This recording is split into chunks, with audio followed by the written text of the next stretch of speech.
शास्त्रों में कहा गया है कि मनुष्य के 3 प्रत्यक्ष देव हैं, माता, पिता, गुरु। इन्हें ब्रह्मा, विष्णु, महेश की उपाधि दी है। माता जन्म देती है, इसलिए ब्रह्मा है। पिता पालन करता है, इसलिए विष्णु है। और गुरु कुसंस्कारों का संहार करता है, इसलिए शंकर है।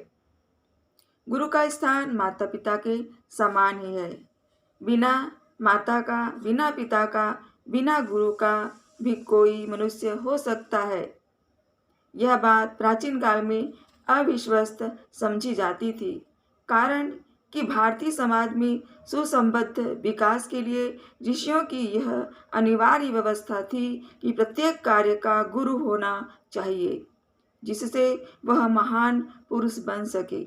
उस समय प्रत्येक माता पिता को अपने बालकों को महापुरुष बनाने की अभिलाषा रहती थी।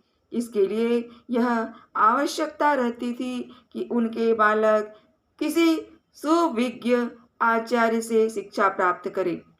गुरुकुल प्रणाली का उस समय आम रिवाज था। पढ़ने की आयु के होते ही बालक ऋषियों के आश्रम में भेज दिए जाते थे।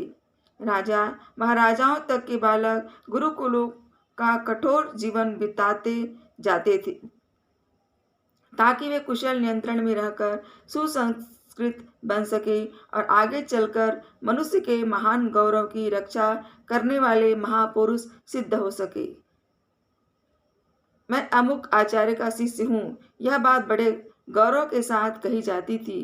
प्राचीन परिपाटी के अनुसार जब कोई मनुष्य किसी दूसरे को परिचय देता था तो कहता था, मैं अमुक आचार्य का शिष्य, अमुक पिता का पुत्र, अमुक गोत्र का, अमुक नाम का व्यक्ति हूँ। संकल्पों में, प्रतिज्ञाओं में, साक्षी में, राज दरबार में अपना परिचय इसी आधार पर दिया जाता था।